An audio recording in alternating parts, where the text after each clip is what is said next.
For me not to have any more beef with you, just like I had with the Nintendo Switch that I just returned, I suggest you would follow my updates on Instagram because that is where everything started. And basically I found out that my boyfriend gifted me a Nintendo Switch Lite, but guess what? All my devices have 7-inch display or even more because my monitors, my PC monitors, my work monitors, everything is above 7-inch display. Especially my Steam Deck right here is above 7-inch display, and I just cannot believe that I'm not adding him into this video. But don't worry, we're going to make another video comparing my Steam Deck with a Nintendo Switch OLED that I just got, and we're going to make a little comparison in which one do I prefer more? Is it worth it to buy both? Is it worth it to own one over the other? So make sure you subscribe right now to the channel and let me know, are you a console gamer? Are you a PC gamer? Do you own any consoles? Do you prefer something? Let me know in the comments below and let me just start with this video. Hello people, I am Roxy and welcome to my channel. Welcome if you're new and welcome back if you're old. As you knew, until now I posted videos only about books because I've recently got into books and I've really reignited that passion for reading, but I never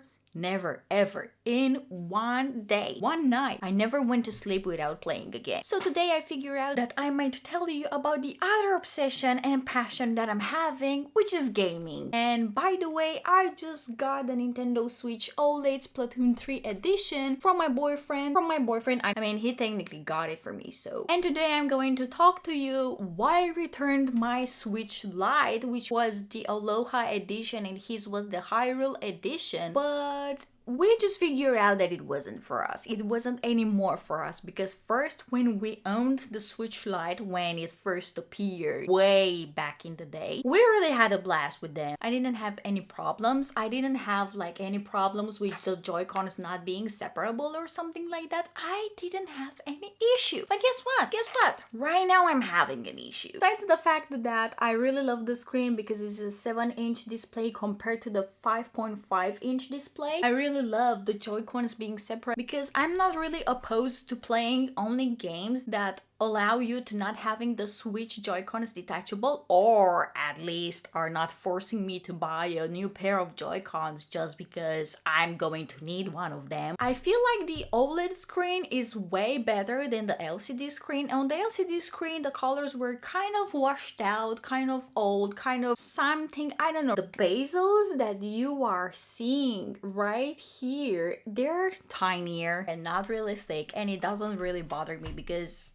I don't know, we are in an era where everything is with tiny bezels, or at least where companies want to diminish them to kind of look clean and sleek and nice and everything packed wonderful for us. I know it's only aesthetical right now, but I feel like function-wise, with a 5.5-inch display and the LCD, for me personally, it was a problem. And it started being a problem because I used it for like 3 days and also before returning it, and I felt like my eyes were fatigued. And not only because I don't have blue filter on a console. I mean, who has blue filter on a console? Oh wait, Steam Deck does. We're going to talk about that in a separate video. But it wasn't that, because actually this OLED screen doesn't really bother me, although I'm still having the blue light. But hey, I'm having everything blue filtered, even my phone and something during the day, during the night, every goddamn time. So this aspect with me being the light sensitive and a small screen and combined with the LCD was just a huge problem for me. Besides that, I'm having low battery life. I mean, on this guy, I've been playing Animal Crossing New Horizons. I know, right? Pretty obvious that this was going to be the first game. But on this guy, I played around, I don't know, I also kind of had for the first part of the game the Wi-Fi on, and then I turned it off because I totally forgot that it automatically seemed save out data needed me to have it, and then I forgot it. But I think I played like 3 or 4 hours non-stop with it, and then I just started draining because I also had something. I was browsing and with the internet on, but I'm charging it daily. I'm not mad. because it really puts a stop to me playing and something, and he basically tells, hey, you know what, you're still having things to do. But other than that, I couldn't get more than 3 hours in Animal Crossing New Horizons on the Switch Lite. I would have end up recharging it 2 or maybe 3 times per day in order to play my gaming session. It's just true, and especially more during the weekends. And also, let's just take a moment in order to appreciate this cute design from the back. I just love it. And also the Joy-Cons and everything, and the way that the lighting is reflecting. Oh my god, it's so good. Another function that I feel like it was missing, and also it's like super similar with the Joy-Con detaching, is when you're playing on the dock connected to a TV. I couldn't do that with the Switch Lite. I just couldn't. I'm sorry. And I know there are not many times while I'm doing this, and if I want to record something through the capture card, I'm just not going to be possible doing that, because guess what? I'm not owning a dock station,